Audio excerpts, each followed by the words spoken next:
तर आता आपल्याला शिकायचं आहे sexual reproduction in human being. Human being मध्ये सेक्स्युअल रिप्रोडक्शन कसं होतं आणि ह्युमन मेल रिप्रोडक्टिव्ह सिस्टीम. या ठिकाणी काही क्वेश्चन्स आहेत. पहिला क्वेश्चन आहे what different hormones control the function of human reproductive system through the chemical coordination. तर केमिकल कोऑर्डिनेशन म्हणजे हार्मोन्स जे आहेत हे केमिकल्स आहेत आणि ते आपल्या बॉडीमध्ये कोऑर्डिनेशनचं काम करतात.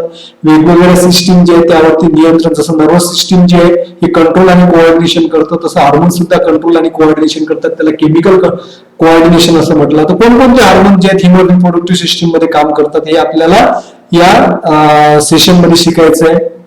त्यानंतर which hormones are responsible for changes in the human body during onset of sexual maturity. Sexual मॅच्युरिटीच्या दौरान मेल मध्ये टेस्टोस्टेरॉन आणि फिमेल मध्ये oestrogen. They are called as sex hormone. त्यांना सेक्स हॉर्मोन सुद्धा म्हटलं जातं. Project testosterone hormones brings about the certain changes in the boys during the sexual maturity. Sexual मॅच्युरिटीच्या दौरान मुलांमध्ये काही बदल घडून येतात, ज्यामध्ये फॉर्मेशन ऑफ उष्ट्याची विस्तृत येणे, त्यानंतर गालावरती केस येणे, दाढी येणे, त्यानंतर आवाजामध्ये बदल येतो, आवाज जो आहे हा मोठा होतो, त्यानंतर formation of hairs in the armpits and जेनायटल area. Armpits आणि जेनायटल एरिया मध्ये केस वाढायला लागतात. हे बदल बॉईज मध्ये घडून जातात. In case of the girls oestrogen hormones produce the certain changes during the sexual maturity. Sexual मॅच्युरिटीच्या दौरान काही चेंजेस होतात. फॉर्मेशन ऑफ द ब्रेस्ट, त्यानंतर formation of the hairs in the armpits and the genital area. They change in the voice of the girls, its pitch is high. त्याचं pitch जे आहे ते जास्त असतं. अशा प्रकारे मुलांमध्ये आणि मुलींमध्ये बदल घडून येतात. These are called as secondary sexual characters and some of the internal changes are also takes place in their body. आणि त्यांच्या शरीरामध्ये काही आणखी सुद्धा बदल घडून येतात. प्रोजेस्टेरॉन आणि टेस्टोस्टेरॉन मुलांमध्ये आणि इस्ट्रोजन मुलींमध्ये हे चेंजेस घडून आणतात. तीसरा क्वेश्चन है why has government of India enacted the law to fix the minimum age of marriage age 18 in girls and 21 in boys. मुलींकरता लग्नाचं वय 18 वर्ष आणि मुलांकरता 21 वर्ष. कारण 18 वर्षाच्या खाली मुलीचं आणि 21 वर्षाच्या खाली मुलाचं लग्न करता येत नाही आणि तो कायद्याने एक गुन्हा ठरतो. असं का? कारण या वयामध्ये the age of 18 to 21 we say that they boys and girls they becomes adult. ते अडल्ट होतात, तरुण होतात. त्यानंतर certain secondary sexual characters are develop at this age and this is the age during this they becomes physically and mentally fit for the process of reproduction. आणि physically आणि mentally या वयामध्ये ते काय होतात, रिप्रोडक्शन करण्याकरता सक्षम होतात. म्हणून कमीत कमी लग्नाकरता मुलीचं 18 आणि मुलाचं 21 हे वय गव्हर्नमेंटनी ठरवलेलं आहे. मग आपल्याला माहिती आहे last year we have studied that in the chapter heredity and variation the human male and females have one pair of chromosomes, they are dissimilar. आता मेल आणि फिमेल्स यांच्यामध्ये क्रोमोझोम्स जे आहेत ते सारखेच असतात, पण एक क्रोमोझोम जो आहे तो त्यांच्यामध्ये एक जोडी क्रोमोझोमची त्यांच्यामध्ये वेगळी असतं. आता in case of human there are total 46 chromosomes are present. Total number of chromosomes किती आहेत? 46. Out of these 44 are autosomes. आणि ते 44 autosomes मेल आणि फिमेल मध्ये सारखेच आहेत दोघांमध्ये. 44 chromosomes त्यांना autosomes. A stand for autosomes. And the one of the pair of chromosome is called as sex chromosome. In case of human male, XY are the sex chromosome and human females are the XX. In case of male, they are heterologous for the pair of sex chromosome and human female is the homologous for the sex chromosome. Homologous म्हणजे female मध्ये दोन्ही sex chromosome सारखे असतात, पण mail मध्ये sex chromosome वेगवेगळे असतात. एक X आहे आणि एक Y. This sex chromosome X and Y chromosome is responsible for the maleness and the 2X chromosomes are responsible for the femaleness. म्हणजे मेल आणि females the same some of the reproductive organs and the sexual characters are developed in the body of male and female. It is due to the sex chromosome only. आणि sex chromosomes मुळे काही organs जे आहेत ते mail मध्ये आणि female मध्ये तयार होत असतात. आता मेल मध्ये जे डिफरन्स दिसतो आपल्याला तो हा वाय क्रोमोझोम मुळे असतो. Because x chromosome is common in both male and female. Both male आणि फिमेल दोघांमध्ये एक्स क्रोमोझोम हा कॉमन आहे, परंतु मेल मध्ये एक वाय क्रोमोझोम असतो आणि त्या वाय क्रोमोझोम मध्ये वेगळे कॅरेक्टर्स रिप्रोडक्टिव्ह ऑर्गन्स त्यामध्ये डेव्हलप होतात आणि फिमेल मध्ये हा एवढाच फरक आहे मेल आणि फिमेल मध्ये. बाकी सगळे क्रोमोझोम्स आहेत त्यांच्यामध्ये सारखे असतात. आणि जेव्हा गॅमेट्स तयार होतात बघा, जेव्हा गॅमेट्स तयार होतात तेव्हा बघा यामध्ये एका गॅमेट्स मध्ये काय असतात मग 44 ऑटोझोम्स पैकी 22 ऑटोझोम्स आणि एक एक्स क्रोमोझोम. आणि काही गॅमेट्स असे असतात की त्यांच्यामध्ये 22 ऑटोझोम्स आणि एक वाय क्रोमोझोम्स. आणि फिमेल मध्ये जे गॅमेट्स तयार होतात ते दोन्ही सारखेच, की सगळे गॅमेट्स कसे असतील सारखेच 22 ऑटोझोम्स आणि एक्स क्रोमोझोम्स. आणि जेव्हा फर्टिलायझेशन होईल तेव्हा male gametes containing X chromosome is fused with female gametes and male gametes containing Y chromosome is fused with X gamete. Chances काही असू शकतात, हे गॅमेट्स फिमेल गॅमेट सोबत फ्यूज होईल किंवा हे गॅमेट फ्यूज. जेव्हा मेल गॅमेट मध्ये एक्स क्रोमोझोम असलेले गॅमेट जर फ्यूज झाला तर 22 आणि 22 the total chromosomes will B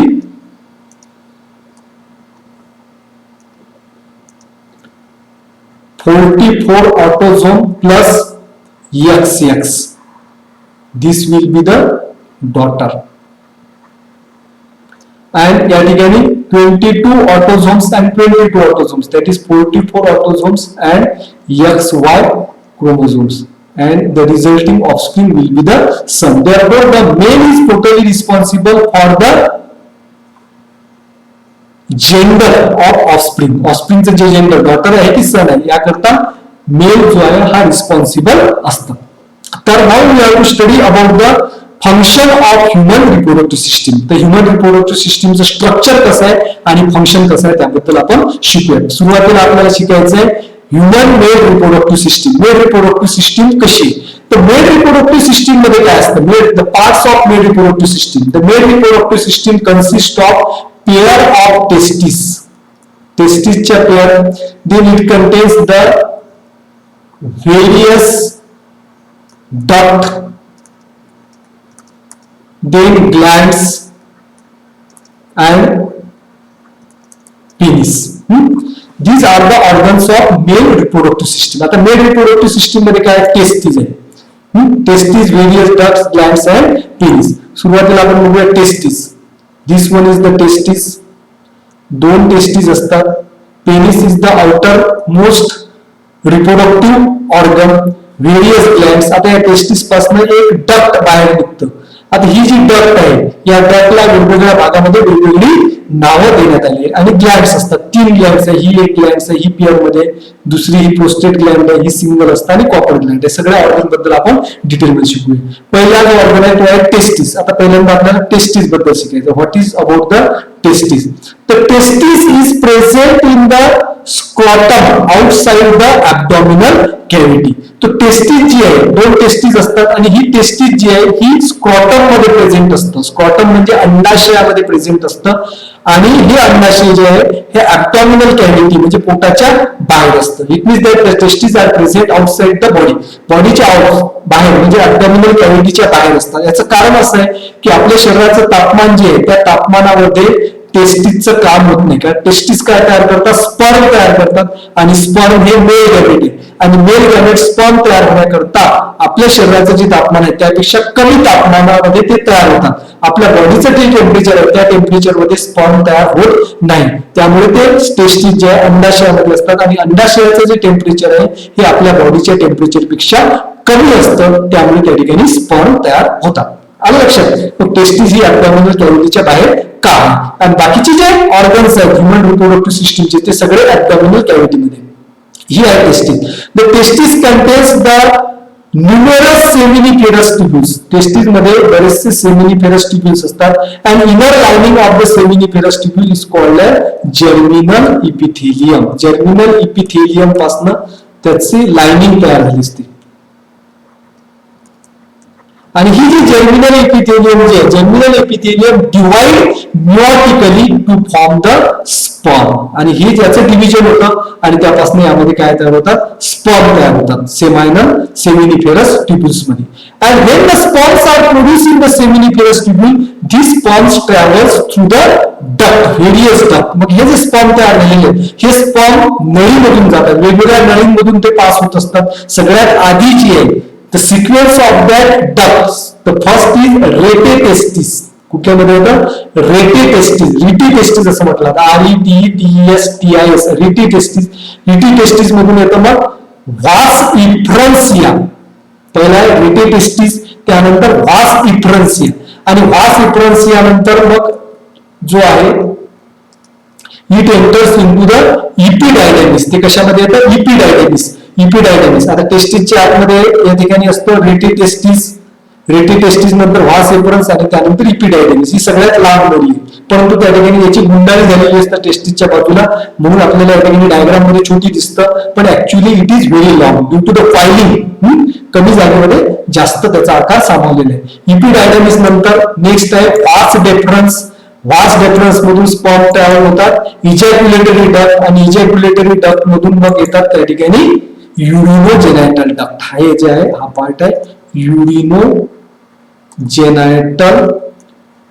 duct. आलं लक्षात. टेस्टिस मध्ये सेमिनिफेरस ट्युब्युल्स जे स्पर्म तयार करतात, आणि तयार झालेले स्पर्म जे आहेत ते रेटिटेस्टिस, त्यानंतर व्हास एफ्रन, इपिडायडॅमिस, त्यानंतर व्हास डेफरन्स, त्यानंतर इजॅक्युलेटरी डक्ट आणि युरिनोजेनायटल डक्ट, आणि शेवटी मग बाहेर पडतात. आता युरिनोजेनायटल डक्ट जी आहे ही पेनिस मधून जातं. पेनिस मधून जो डक्टचा भाग जो आहे त्याला युरिनोजेनायटल डक्ट म्हटलं जातं. ऍक्च्युअली ही डक्ट एक कॉमन ट्यूब आहे, तर या ट्यूबला वेगवेगळ्या ठिकाणी वेगवेगळी नावं दिलेली आहेत. पेनिसच्या आतमध्ये जो डक्टचा भाग असतो त्याला युरिनोजेनायटल डक्ट म्हटलं जातं. त्याच्यावरचा जो भाग आहे त्याला इजॅक्युलेटरी डक्ट म्हटलं जातं, आणि दोन इजॅक्युलेटरी डक्ट एकमेकाला जोडल्या जातात आणि त्यापासून एक कॉमन डक्ट तयार होतं, त्याला युरिनोजेनायटल डक्ट असं म्हटलं जातं. आता तुम्हाला स्पर्मचा मार्ग कळला असेल. When the sperm travels to the duct, some glands are there and these glands secrete their secretion in the duct. आता या डक्ट मध्ये काही ग्लँड्स आहेत, त्या ग्लँड्स त्यांचं सिक्रेशन ओव्हर करत असतात. कोणकोणत्या ग्लँड्स आहेत, सेमायनल वेसिकल्स, दोन ग्लँड्स असतात. Seminal vesicle is the pair of glands. Then single prostate gland ही एकच असतं, and pair of Cowper glands या दोन असतात. ह्या तीन ग्लँड तयार करतात, त्यांचं सिक्रेशन या डक्ट मध्ये पोअर करतात, आणि sperm along with the secretion of this three gland is called as semen. Semen जे तयार होतात, sticky fluid ejaculated out of the penis during the copulation is called as semen. कॉप्युलेशनच्या वेळेला एक चिकट फ्लुइड पदार्थ बाहेर येतो, त्याला सिमेन म्हटलं जातं. मग सिमेन मध्ये फक्त स्पर्म नसतात, सिमेन मध्ये काय असतात, स्पर्म सोबत तीन ग्लँडचं सिक्रेशन असतं. सेमायनल वेसिकल फ्रुक्टोज त्यामध्ये सिक्रेट करतं. प्रोस्टेट ग्लँड जे आहे ते लुब्रिकेटिंग मटेरियल त्यामध्ये सिक्रेट करतं. Cowper gland also secrete the lubricating material, and this prostate and Cowper gland secrete the lubricating material. Along with that this secretion provides the sperm, produce the protection to the sperm. स्पर्मचं संरक्षण करण्याचे काम जे आहे हे फ्लुइडचं secretion करत असतं, या ग्लँडचं सिक्रेशन करत असतं. आणि सेमायनल वेसिकल काय सिक्रेट करतात, फ्रुक्टोज, जे स्पर्मला काय प्रोव्हाइड करतात, एनर्जी प्रोव्हाइड करतो. अशा प्रकारे आपण ह्युमन रिप्रोडक्टिव्ह सिस्टीम जे आहे त्याचे ऑर्गन्स आपण बघितलेले, त्याचं फंक्शन पण आपण बघितलेले. त्यानंतर except the urinogenital duct, penis, scrotum, urinogenital duct, penis, scrotum आणि प्रोस्टेट ग्लँड, हे सोडून बाकी सगळे ऑर्गन्स जे आहेत हे मेल रिप्रोडक्टिव्ह सिस्टीमचे पेअर मध्ये. फक्त युरिनोजेनायटल डक्ट ही सिंगल आहे, पेनिस सिंगल आहे, स्क्रॉटम अंडाशय सिंगल आहे, आणि प्रोस्टेट ग्लँड ही सुद्धा एकच आहे. बाकी सगळे ऑर्गन्स हे डबल आहे. जसं टेस्टिस पेअर मध्ये आहे, इपिडायडॅमिस पेअर मध्ये आहे, त्यानंतर व्हास डेफरन्स पेअर मध्ये, इजॅक्युलेटरी डक्ट पेअर मध्ये आहे, युरिनोजेनायटल डक्ट ही सिंगल आहे, सेमायनल वेसिकल पेअर मध्ये, आणि त्याच्या खाली कॉपर ग्लँड आहे, कॉपर ग्लँड सुद्धा पेअर मध्ये आहेत. Now we have to study some interesting facts or surprising facts about the male reproductive system. Male reproductive system च्या बद्दल काही सरप्राइजिंग इंटरेस्टिंग गोष्टी आहेत त्या तुम्हाला सांगायच्या आहेत. First is length of each epididymis about the 6 metre. तुम्हाला आधीच सांगितलं एपिडर्मिस जो आहे हा डगचा सगळ्यात लांब भाग आहे आणि त्याची लांबी जवळपास किती आहे? 18 मीटर. 18 मीटर म्हणजे 19 फूट एवढी लांबी त्याची असतं. Then length of the sperm is 60 micrometre आणि स्पर्मची लांबी किती आहे? 60 मायक्रोमीटर. स्पर्म हा खूपच छोटा असतो. स्पर्मचं स्ट्रक्चर जर तुम्हाला काढायचं असेल अशा प्रकारे स्पर्म असतो. स्पर्मचा समोरचा भाग जो त्याला हेड म्हटला, आता हा मिडल पार्ट आणि खाली टेल सारखा भाग असतो.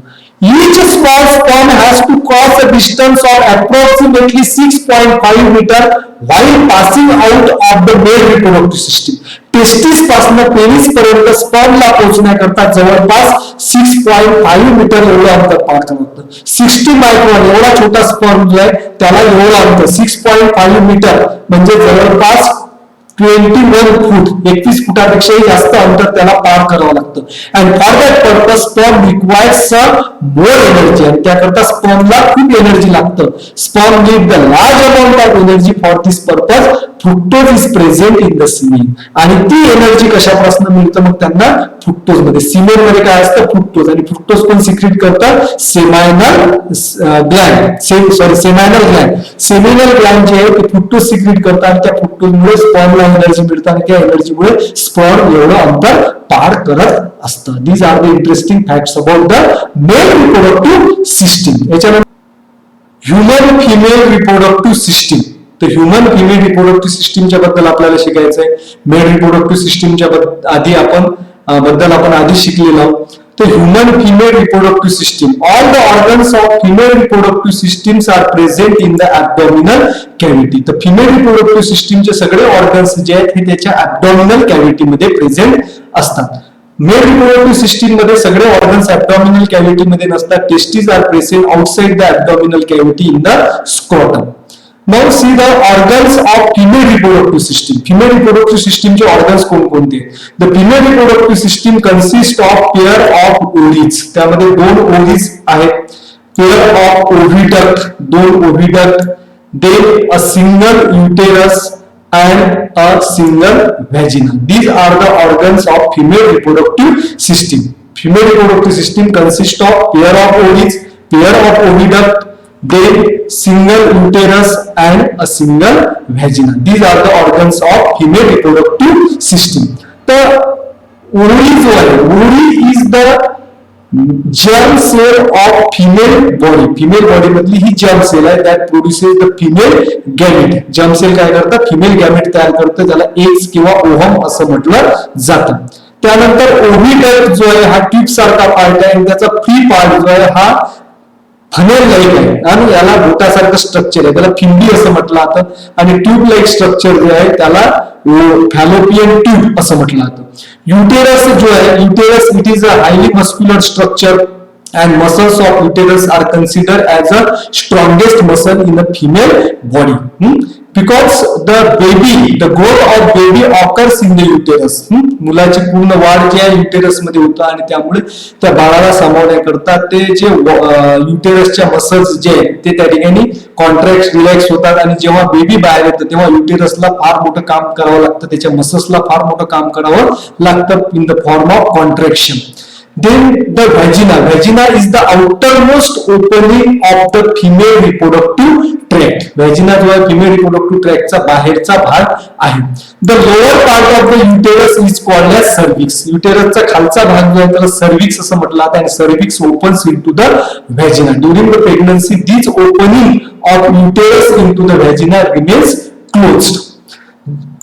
Then along with that, a pair of bulbourethral glands, that is Bartholin glands, are also present on each side of the vagina, and these Bartholin glands secretes a mucus-like fluid that helps to lubricate the vaginal tract.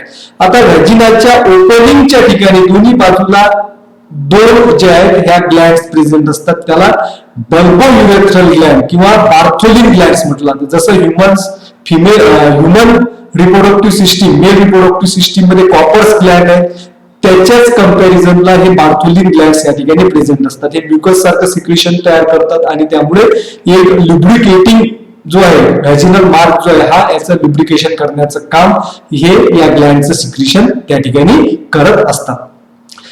After the puberty नंतर काय होतं की generally every month and ovum is release in the abdominal cavity alternately from each ovary. प्रत्येक महिन्याला puberty नंतर प्रत्येक महिन्याला एका ओळीमधून एक ओहा जो आहे मॅच्युअर ओहा जो आहे तो या ओळीमधून बाहेर पडतो. सुरुवातीला पहिल्या महिन्यामध्ये जर लेफ्ट ओळीमधून ओहा बाहेर पडला तर दुसऱ्या महिन्यामध्ये राईट ओळीमधून. तशा प्रकारे प्रत्येक महिन्याला अल्टरनेटली ओहा जो आहे ओळीमधून बाहेर पडतो, तो ऍब्डॉमिनल कॅव्हिटीमध्ये येतो. त्यानंतर the free ends of this oviduct is called as fimbriae. याला फिमरी म्हटलं जातं. It contains a small opening in it centre.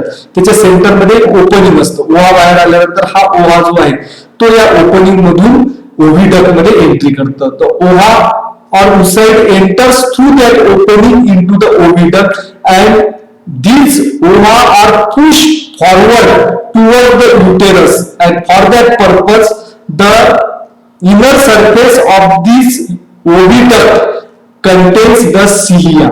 तर याच्या आतमधल्या बाजूला ओव्हिडक्टच्या आतमधल्या बाजूला हा ट्यूबचं स्ट्रक्चर आहे, याला फॅलोपियन ट्यूब असं म्हटलं जातं. आणि फॅलोपियन ट्यूबच्या आतल्या वॉलमध्ये काय असतात, सिलिया असतात. आणि सिलिया काय करतात, हा जो ओवा आहे त्या ओवाला काय करतं, युटेरसच्या दिशेने समोर ढकलत असतो.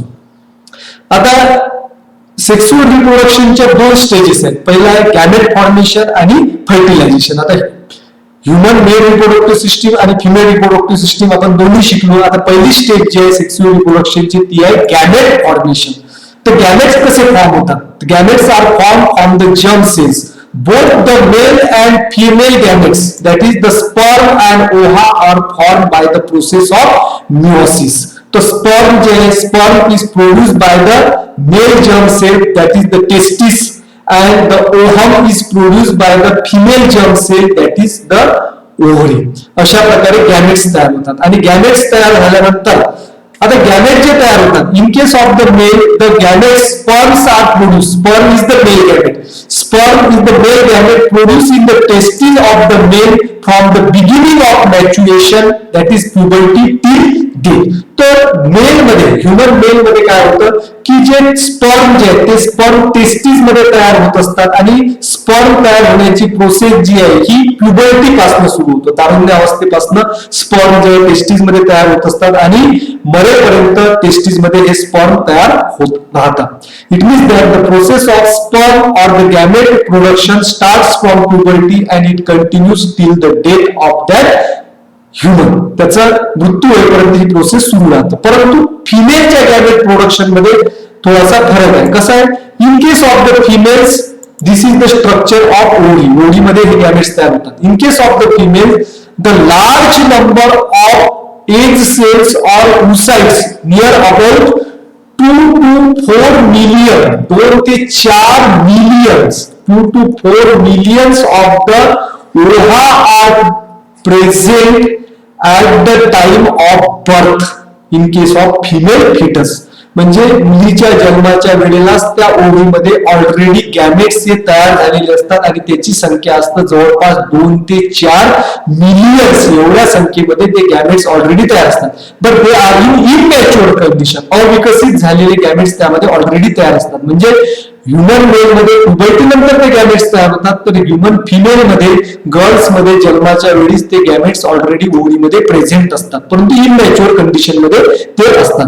And after the maturity or after the puberty, the one of the ova, immature ova, start to mature, and this maturation process of the ova starts from the puberty and it continues until the menopause, which is approximately at the age of 45 to 50. मग हे जे gametes present आहेत ovary मध्ये जन्माच्या वेळेस present असतात, परंतु immature condition मध्ये असतात.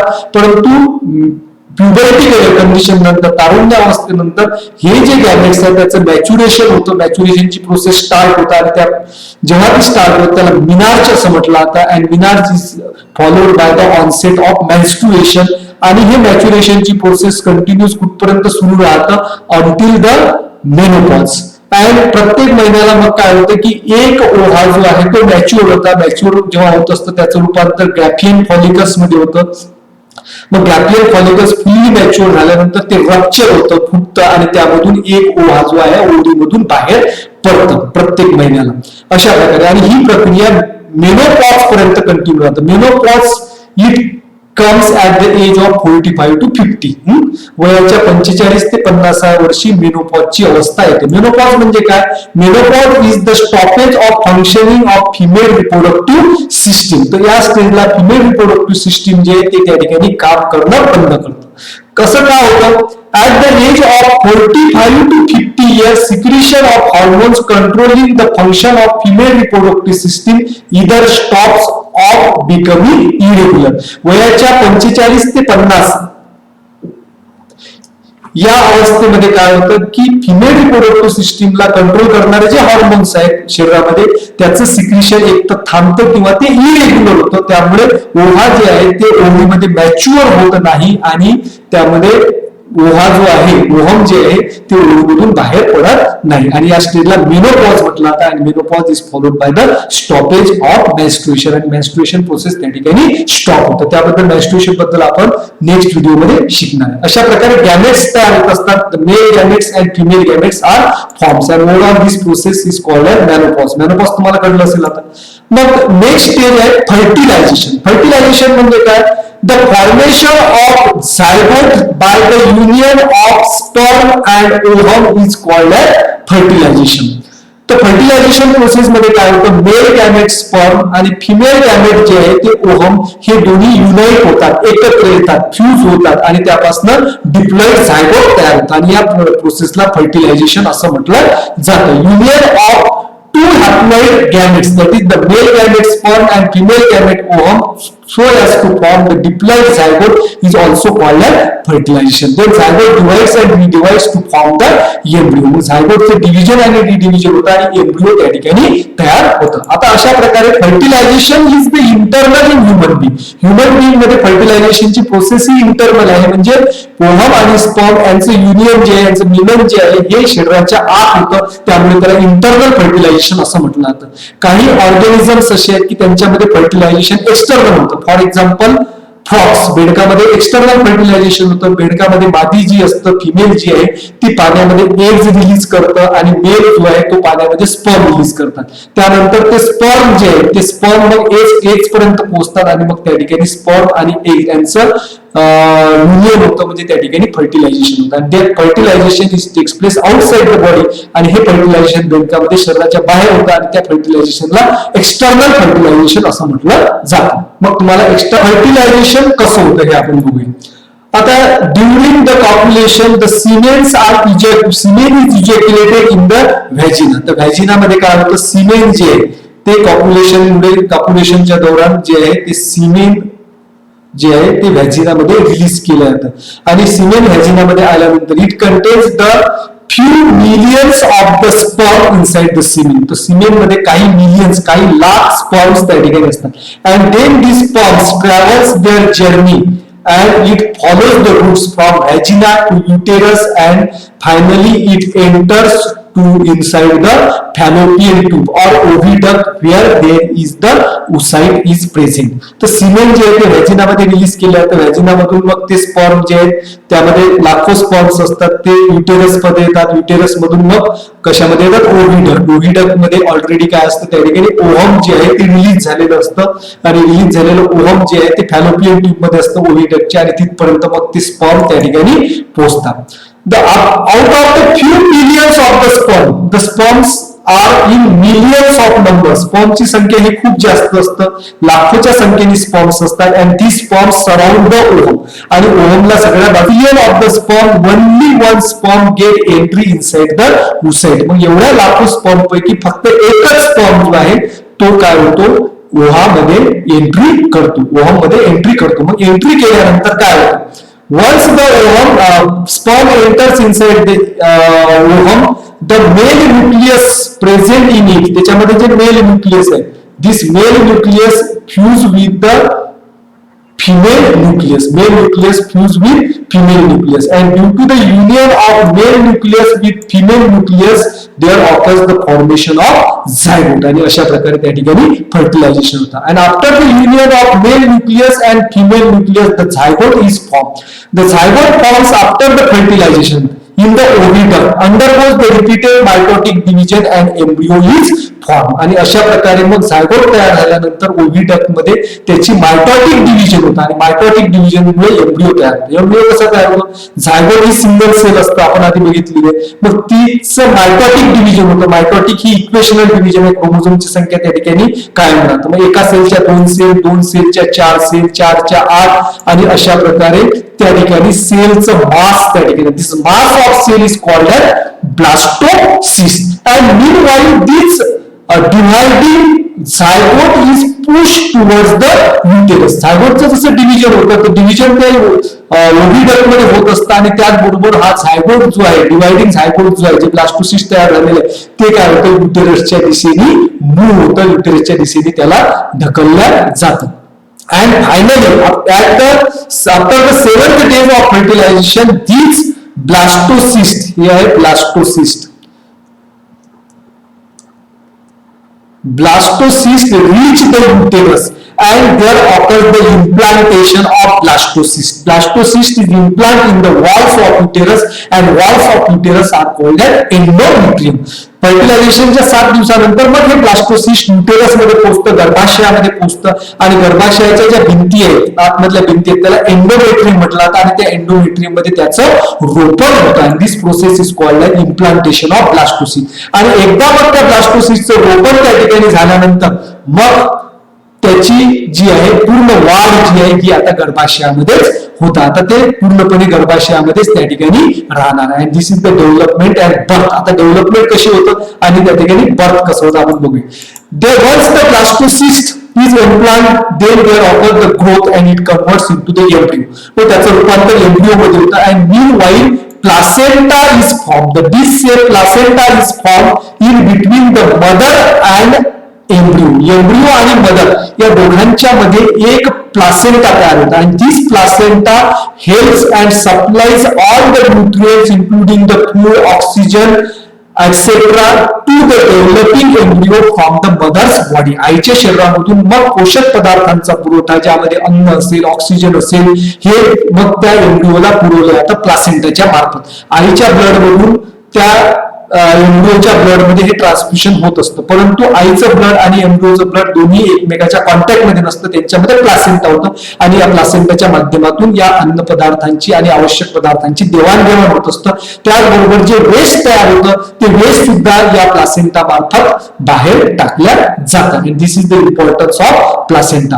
मग प्लासेंटा या ठिकाणी तयार झालेला आहे. मग हे जे एम्ब्रियो जे आहे, एम्ब्रियो त्याची वाढ होत असतं and this embryo grows in size and there occurs the formation of organs in their body. पण त्याच्या बॉडीमध्ये ऑर्गन्स तयार होत असतात and now it is called as fetus and the cord like structure is formed in between the placenta and the embryo that is called as umbilical cord. म्हणजे placenta मधून जे अन्न पदार्थाचा पुरवठा होत असतं त्या प्लासेंटा आणि त्या बेबी यांच्यामध्ये एक कॉर्ड सारखं स्ट्रक्चर तयार होतं आणि तो कॉर्ड जो आहे एका बाजूला बाळाच्या नॅव्हलला जोडलेला असतो आणि दुसरी बाजू जी आहे ती प्लासेंटाला जोडलेली असते आणि this is called as umbilical cord. मग जन्म होईपर्यंत हे अम्बिलिकल कॉर्ड जो आहे तसाच बाळासोबत जोडलेला असतो. मग जे आहे एम्ब्रियो मध्ये वाढ कशी होत असतं? 4 आठवड्याचा एम्ब्रियो या ठिकाणी बघा, 8 आठवड्याचा 12, 16 weeks, 12 weeks, 22 weeks, 4 weeks, 28 weeks, 32 weeks, and after the 36 weeks, that is near about the 9th month, the baby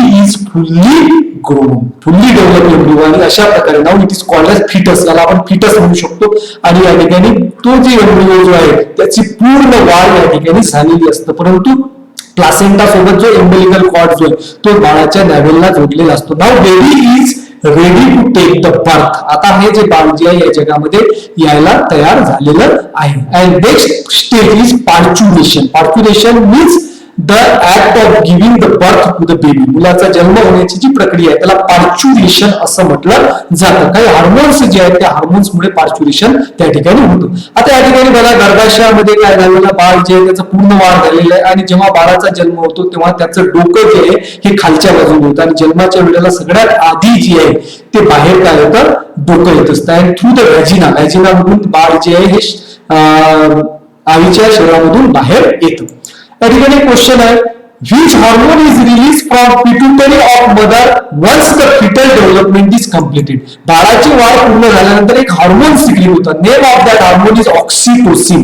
The hormone oxytocin is released from pituitary of mother once the fetal development is complete. बाळाची पूर्ण वाढ झाल्यानंतर oxytocin नावाचा hormone त्या ठिकाणी secrete होता आणि oxytocin hormone मुळे काय होतं, oxytocin brings about the contraction of uterine muscles. म्हणून दुसरा प्रश्न या ठिकाणी आहे, त्याचं उत्तर तुम्हाला या ठिकाणी मिळेल.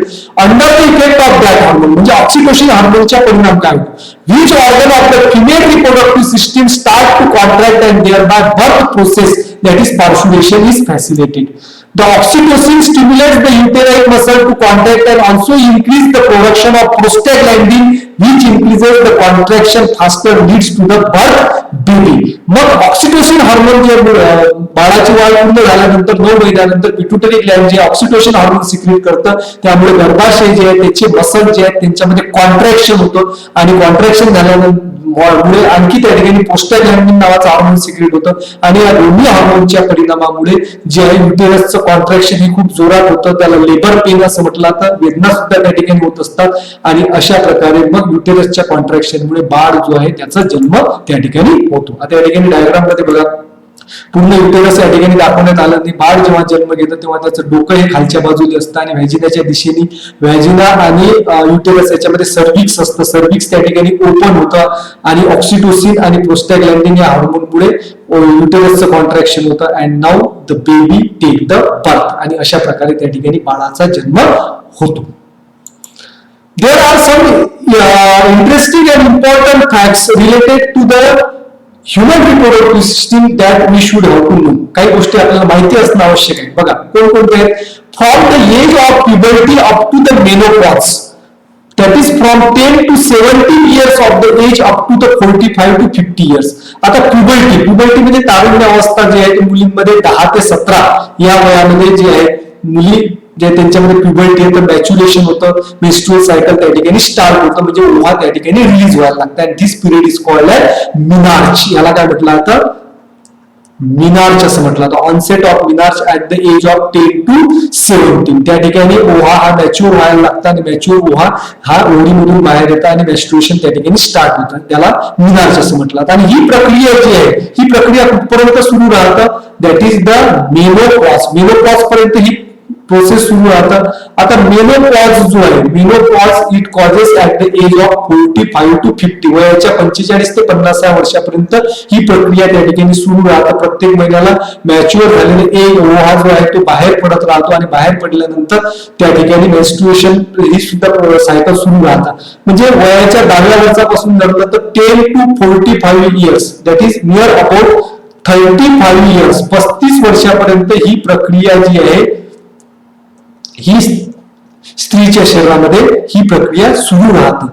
आपण आधी शिकलेलो आहे की देअर अबाउट आता and over is release every month from the puberty through the ovary, that is out of 2 to 4 million of the ova, approximately only 400 oocytes are released up to the age of menopause. आता 35 generally मुलीच्या जन्माच्या वेळेला ओव्हरीमध्ये जे आहे हे एक sale असतात ज्याला ओव्हसाइट आपण म्हणतो. हे जे ओव्हसाइट जे आहे हे जवळपास किती असतात, 2 to 4 million, 2 ते 4 million एवढे ओव्हसाइट असतात. त्यापैकी प्रत्येक आता मिनार्च पासून मेनोपॉज पर्यंत प्रत्येक महिन्यामध्ये एक ओव्हा म्हणजे 35 वर्षापर्यंत हे ओव्हा बाहेर पडतात. म्हणजे एका महिन्यामध्ये 1 तर 12 महिन्यामध्ये एका वर्षामध्ये 12 तर 35 वर्षामध्ये जवळपास 420 ova are release from the female body. म्हणून अप्रॉक्सिमेटली 400 oocytes जे आहेत तेच त्या ठिकाणी मॅच्युअर होतात आणि ते ओव्हरीमधून बाहेर टाकले जातात. And remaining oocytes are undergoes degeneration. म्हणजे 20 ते 40 लाख एवढे ओव्हा जे प्रेझेंट असतात त्यापैकी फक्त जवळपास 400 ते 420 ओव्हा त्या ठिकाणी बाहेर पडतात आणि बाकीचे जे आहेत त्या ठिकाणी डिजनरेट होत असतात. तर मग बघा, oocyte release from the ovary during the last few months nearing the age of menopause are that is 40 to 50 years old. menopause 45 ते 50 वर्षामध्ये menopause होतो, त्या ठिकाणी स्टॉपेज होतं रिप्रोडक्टिव्ह सिस्टीम. मग या शेवटच्या महिन्यामध्ये जे ओव्हा बाहेर पडलेले आहे त्याचं वय जवळपास 40 ते 50 वर्ष आहे. The ability of division has been diminished till now. मग ते जे ओव्हा जे आहे मेनोपॉज जवळ आलेल्या काही महिन्याच्या आधी जे ओव्हा बाहेर पडतं ते खूप जुनं असतं, 40 ते 50 वर्ष त्याचं वय असतं आणि ते जे ओव्हा आहे त्याची क्षमता जी डिव्हिजनची क्षमता कमी होतं, मिओसिस त्यामध्ये व्यवस्थित होत नाही. And due to this they cannot complete the meiotic division properly. Meiotic division त्यामध्ये व्यवस्थित होत नाही. And if such oocytes are fertilize the newborn produced from them may be with some abnormalities like Down syndrome. जर अशा प्रकारचं ओव्हा जे आहे त्याचं फर्टिलायझेशन झालं आणि त्या ठिकाणी एम्ब्रियो तयार झाला आणि ते बाळ जर जन्माला आलं तर त्यामध्ये जेनेटिक डिफेक्ट असू शकतात. डाऊन सिंड्रोम सारखे जेनेटिक डिफेक्ट त्या बाळामध्ये असू शकतात. Therefore, late pregnancy causes the defects in the newborn baby. Then there are some facts related to the female reproductive system in case of human beings and the sex of the newly born baby. नवीन बाळ जे जन्माला येतं त्याचा sex जो असतो ते मूल आहे, that is the boy आहे की गर्ल आहे, मुलगा आहे की मुलगी आहे. आणि मुलगा आणि मुलगी याबद्दल भारतामध्ये भेद पाडला जातो. मुलीला जे आहे ते नाकारलं जातं, मुलाच्या जन्माचं स्वागत केलं जातं, पण ऍक्च्युअली जे आहे मुलीच्या जन्माकरता आईला जो आहे ते जबाबदार ठरवल्या जातं. But it is not true. मग त्याबद्दल फॅक्ट्स काय? We know that all the process that is depends upon the chromosomes. जेव्हा जेनेटिकल ट्रान्समिशन होतं, genetically characters are transmitted from the parents to offspring in the form of chromosomes. The chromosomes are present. Total number of chromosomes in the human body are 46. Total किती chromosomes असतात? 46 chromosomes जे आहेत ते human बॉडीमध्ये किती आहे? 46. मग 46 chromosomes पैकी काय? 44 chromosomes R autosomes and the 2 chromosomes are called as sex chromosome. In case of male there are female there is a XX sex chromosome, and in case of male contains 44 autosomes and dissimilar sex chromosome, that is XY in male. बरोबर. मग male germ cells जे आहेत, male germ cells मध्ये जे chromosomes असतील, germ cells, it contains the chromosomes 44 plus XX and female germ cell contain the chromosome 44 plus XX. आता 44 हे autosomes आहेत आणि सेक्स डिटर्मिनेशन जे आहे ते कोणत्या क्रोमोझोम्स मध्ये होतं? सेक्स क्रोमोझोम मध्ये होतं. आता मेल मध्ये डिसिमिलर क्रोमोझोम्स आहेत, एक X आहे आणि एक Y, आणि फिमेल मध्ये दोन्ही सेक्स क्रोमोझोम्स सारखेच आहेत, XX. Both the male and female contains X chromosome, but Y chromosome is present in the male, and this Y chromosome is related with the maleness, and if 2 X chromosomes are present and it can develop the female reproductive organs. म्हणजे शरीरामध्ये जे reproductive organs तयार होतात, sex to determine होतो, मुलगा आणि मुलगी हा भेद या 2 क्रोमोझोम्स मुळे होत असतो. जर दोन्ही क्रोमोझोम्स X असतील तर ती मुलगी, आणि दोन पैकी एक क्रोमोझोम X आणि एक Y असेल तर तो मुलगा होतो. आता जर्म सेल जे आहेत, मेल जर्म सेल जे आहे ही आहे टेस्टिस. मग टेस्टिस जे आहे, टेस्टिसचे सेल्स आहेत त्यामध्ये अशा प्रकारचे क्रोमोझोम्स आहेत, आणि फिमेल जर्म सेल जे आहे ते आहे ओव्हरी. मग ओव्हरीमध्ये जे सेल्स आहेत त्यामध्ये कोणते क्रोमोझोम्स आहेत? XX chromosomes. And when the gametes are forms, gamete जेव्हा फॉर्म होतात तेव्हा क्रोमोझोम्स जे आहेत पेअर मधले क्रोमोझोम्स सेपरेट होतात. मग out of this the 2 types of gametes are forms. The half of the gametes contains 22 autosomes and X chromosomes, and half of the gametes contains 22 autosomes and Y chromosomes. मग mail मध्ये 2 प्रकारचे gametes तयार होतील. The gametes म्हणजे sperm, gametes म्हणजे sperm, sperm is the male gamete. मग हे जे स्पर्म तयार झाले तर स्पर्म 2 प्रकारचे तयार होतात. काही स्पर्म जे अर्धे स्पर्म जे आहेत त्यामध्ये X क्रोमोझोम असतील आणि अर्धे स्पर्म जे आहेत त्यामध्ये Y क्रोमोझोम. आता फिमेल मध्ये जे गॅमेट तयार होतं, female gamete is called as ova or oocyte. तो ओव्हा जो आहे एकाच प्रकारची ओव्हा त्या ठिकाणी तयार होते. सगळ्या ओव्हामध्ये काय असतील? X क्रोमोझोम असेल. अँड ड्युरिंग द फर्टिलायझेशनच्या वेळेला काय होतं, male gamete sperm unite with the ova. If the male gamete sperm containing X chromosome unite with the female gamete ova, then the combination produced will be 44 autosomes and XX chromosome. And if the male gamete sperm containing Y chromosomes unite with the female gamete OVA, then the combination will be 44 plus XY. And this union of male and female gametes is random. We cannot say.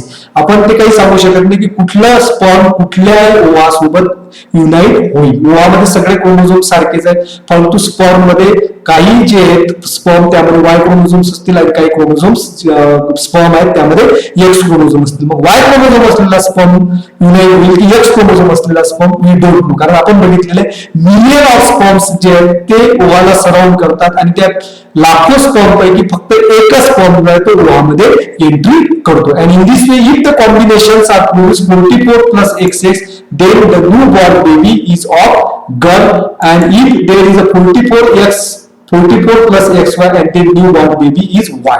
म्हणजे याचा अर्थ असा आहे की sperm containing X chromosome असलेला sperm ओव्हा सोबत unite जर झाला तर तयार होणारं बाळ किंवा जन्म घेणारं बाळ हे मुलीच्या स्वरूपात जन्म घेईल, आणि वाय क्रोमोझोम असलेला स्पर्म जर फिमेल गॅमेट ओव्हा सोबत जर युनाइट जर झालं तर तयार होणारा जन्म घेणारं जे बाळ असेल ते मुलगा असेल. And in this way the females are not responsible for the girl child or the baby boy.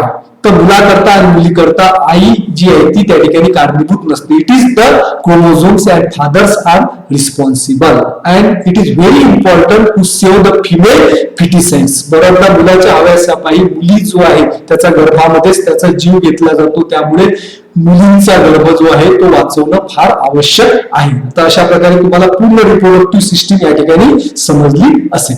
आता आणखी एक गोष्ट आहे, both the sperm and oocytes are produce by the process of meiosis. मिओसिसच्या प्रोसेसनी स्पर्म आणि ओसाइट तयार होत असतात, ओव्हा तयार होत असतात, आणि त्या ठिकाणी हॅप्लॉइड गॅमेट्स असतात स्पर्म आणि oocytes. In case of the sperm, the process of meiotic division is completed before the sperm leave the male reproductive tract. आता स्पर्म मध्ये मिओसिसची प्रोसेस जी आहे ही मेल रिप्रोडक्टिव्ह ट्रॅक्टच्या बाहेर स्पर्म पडायच्या आधीच ती मिओसिस पूर्णपणे कंप्लीट होतं. परंतु in case of female reproductive cell, in case of the oocytes in the female, process of meiotic division completes after the ovulation during the fertilization in the oviduct. मग oocyte मध्ये जे मिओटिकची process होतं, मिओटिक sale division जे होतं ते फर्टिलायझेशनच्या वेळेला complete होतं. Ovulation म्हणजे release of ova from the ovary, ओव्हरीमधून ओव्हा बाहेर पडतो त्या प्रक्रियेला ओव्युलेशन म्हटलं जातं. आणि ओव्युलेशन नंतर फर्टिलायझेशन होतं. ओव्युलेशन झाल्यानंतर फर्टिलायझेशनच्या दरम्यान त्या ठिकाणी मिओसिस हे कंप्लीट होतं. And this is the difference between the meiosis in the male gamete sperm and female gamete oocytes. आता आपल्याला शिकायचं आहे मेन्स्ट्रुअल सायकलच्या बद्दल. तर मेन्स्ट्रुअल सायकल म्हणजे काय? Female reproductive system undergoes some changes at puberty, and these changes repeat at the interval of every 28 to 30 days. तर फिमेल रिप्रोडक्टिव्ह सिस्टीम मध्ये प्युबर्टीच्या नंतर किंवा प्युबर्टीच्या दरम्यान तारुण्य अवस्थेमध्ये काही चेंजेस घडून येतात, आणि हे चेंजेस रिपीट होतात प्रत्येक 28 ते 30 दिवसानंतर. आणि this repetitive changes are called as menstrual cycle, आणि या बदलांनाच काय म्हटलं जातं? मेन्स्ट्रुअल सायकल असं म्हटलं जातं. तर मेन्स्ट्रुअल सायकल जी आहे, menstrual cycle is a natural process, and this cycle is under the control of 4 hormones. Then the hormones that control the menstrual cycle are: the first is follicle stimulating hormone, that is FSH. Second is luteinizing hormone, that is LH. Third is estrogen, and fourth one is progesterone. तर हे 4 hormones जे आहेत ते menstrual सायकलला control करतात. कोणकोणते आहेत मग? फॉलिकल स्टिम्युलेटिंग हार्मोन ज्याला FSH असं म्हटलं जातं. Second luteinizing hormone LH. त्यानंतर आहे oestrogen and progesterone. This hormone control the menstrual cycle. तर आता मेन्स्ट्रुअल सायकल कशी ऑपरेट होतं आपण बघूया. There occur the changes during the menstrual cycle in ovary and uterus. तर ओव्हरी आणि युटेरस याच्यामध्ये बदल घडून येतात. ओव्हरीमध्ये काय काय चेंजेस होतात आणि कसे बदल घडून येतात हे आपण बघूया. The large number of follicles, that is the oocytes, are present at the birth in the ovary of girl. मुलीच्या जन्माच्या वेळेलाच ओव्हरीमध्ये बरेचसे उसाइट्स प्रेझेंट असतात. बरेचसे म्हणजे 2 ते 4 मिलियन एवढे उसाइट प्रेझेंट असतात आणि ते उसाइट ओव्हरीमध्ये तसेच राहतात. बट ऍट द प्युबर्टी, तारुण्य अवस्थेपासून मग त्यापैकी एक उसाइट जो आहे ते डेव्हलप होतं आणि उसाइट हे फॉलिकल मध्ये प्रेझेंट असतं आणि ज्या फॉलिकल मध्ये उसाइट्स आहेत ते फॉलिकल त्या ठिकाणी डेव्हलप होतं. One of the several follicles in the ovary start to develop along with the oocyte present in it under the effect of follicle stimulating hormone. तो FSH follicle stimulating hormone secrete होता आणि त्यामुळे हे उसाइटचं development होतं आणि ज्याला developing follicles किंवा ग्राफाईन follicle असं म्हटलं जातं. आणि जेव्हा हे फॉलिकल डेव्हलप होतात तेव्हा त्या फॉलिकल मधून एक हार्मोन सिक्रेट होतं, त्याला इस्ट्रोजन असं म्हटलं जातं. आणि oestrogen hormones brings about the development of endometrium आणि त्या हार्मोनमुळे एंडोमेट्रियम जे आहे युटेरसची इंटरनल वॉल्स जे आहेत, walls of uterus car called endometrium, त्या वॉल मध्ये डेव्हलपमेंट घडून येतं. And meanwhile these graphene follicles and these follicles fully develop and at the 14th day or meanwhile these follicles rupture under the effect of luteinizing hormone secreted by the pituitary gland. मग pituitary gland जो आहे तो luteinizing hormone secrete करता आणि luteinizing hormone secrete झाल्यामुळे हे जे follicle जे आहे त्याची डेव्हलपमेंट पूर्ण झाली ते रप्चर होतं, फुटतं आणि त्यामधून उसाइट जे आहे ते बाहेर पडतं.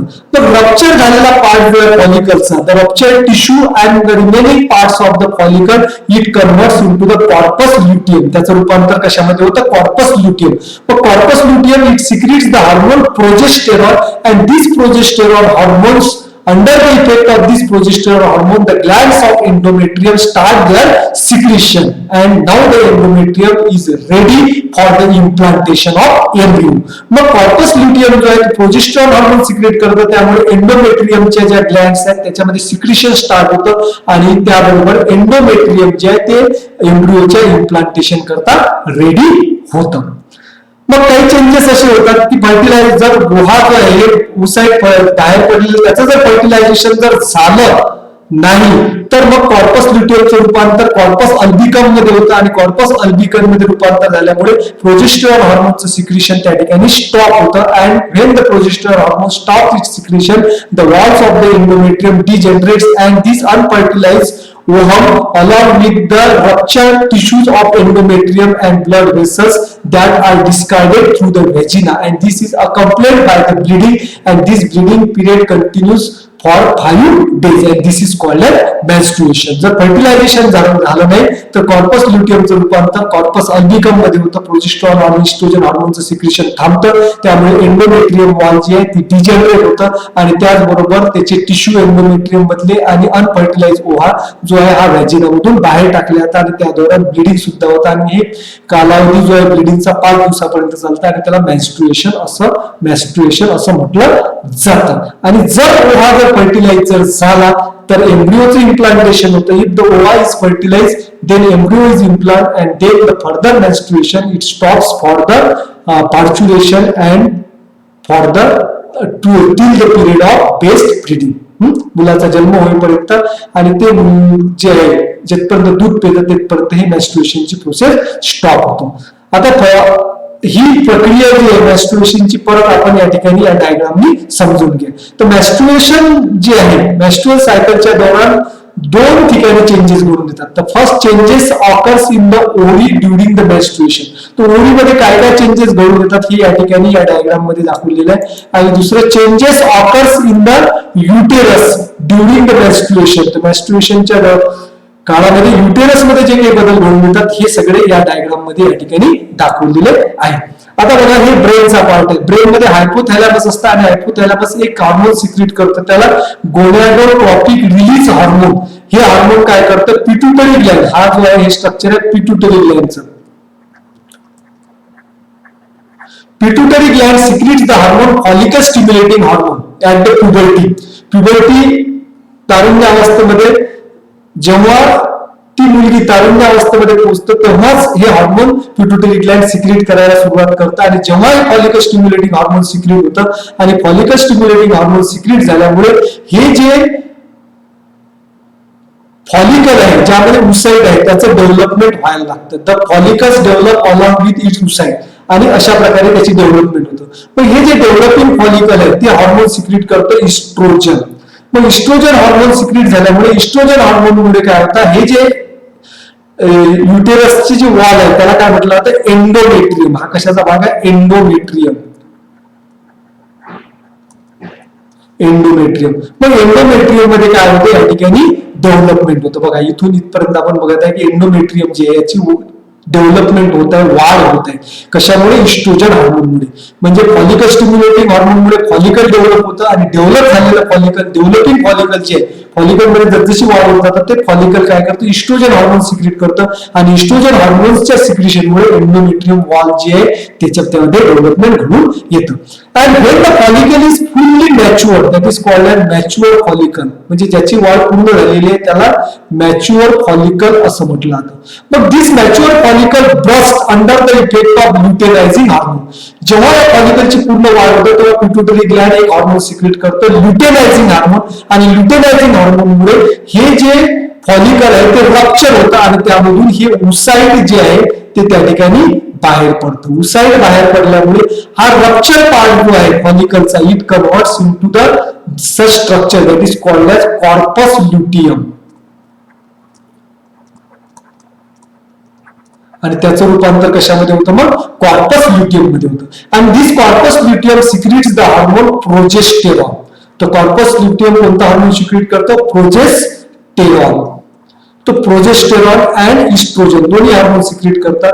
आता प्रोजेस्टेरॉन हार्मोन जेव्हा सिक्रिएट होतं तेव्हा एंडोमेट्रियमच्या वॉलमध्ये एंडोमेट्रियममध्ये ज्या ग्लॅन्ड्स आहेत त्या ग्लॅन्डचं सिक्रिशन सुद्धा त्या ठिकाणी स्टार्ट होतं आणि ग्लॅन्डचं सिक्रिशन स्टार्ट झाल्यामुळे त्या ठिकाणी एम्ब्रिओ हा इम्प्लांट होऊ शकतो. या ठिकाणी पूर्ण तयारी झालेली आहे कशा करता all these changes are taken place in the uterus for the implantation of embryo. जसं आपल्या घरामध्ये पाहुणा येत असतो तो पाहुण्याकरता आपण सगळी तयारी करतो त्याचप्रमाणे हे गर्भाशय जे आहे गर्भाशयामध्ये हे जे एम्ब्रिओच्या इम्प्लांटेशन करता सगळी तयारी केली जाते. But this oocyte if the oocyte is not fertilize after ovulation within the 24 hours then this corpus luteum degenerates and converts into the white scar that is called as corpus albicum.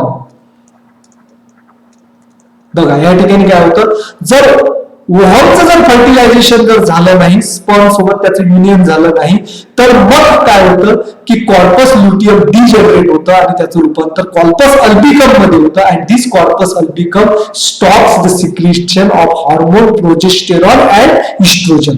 मग progesterone आणि oestrogen हार्मोनचं secretion थांबतं आणि progesterone आणि oestrogen हार्मोनचं secretion थांबल्यामुळे endometrium जे आहे त्या ठिकाणी ती डिजनरेट होतं. कारण या ठिकाणी ओव्हाच फर्टिलाइज झाला नाही त्यामुळे एम्ब्रिओ तयार होणार नाही आणि एम्ब्रिओ या ठिकाणी येणार नाही. म्हणजे जसे पाहुण्याची तयारी केली परंतु पाहुणा आपल्या घरी जर राहणार नाही तर ती सर्व तयारी वाया जातं. तशाच प्रकारे या ठिकाणी झालेलं एंडोमेट्रियम जे आहे त्या ठिकाणी मग त्याची फर्दर डेव्हलपमेंट होत नाही त्याच्या ग्लॅन्डचं सिक्रिशन थांबतं आणि मग एंडोमेट्रियम त्या ठिकाणी डिजनरेट होतं. या ठिकाणी बघा एंडोमेट्रियम हे डिजनरेट होतं त्याचे टिश्यूज रप्चर होतात. मग टिश्यू रप्चर झाल्यामुळे हे unfertilized ova rupture part of the endometrium and the blood vessels that are grown in the endometrium they also ruptures आणि हे सगळे पार्ट जे आहेत मग व्हॅजिनामधून बाहेर टाकले जातात. आणि during this period there occurs a bleeding आणि त्यावेळेला काय होतं मग ब्लिडिंग सुद्धा होतं कारण ब्लड वेसल सुद्धा रप्चर होतात आणि त्याबरोबर हे सगळे डिजनरेट पार्ट जे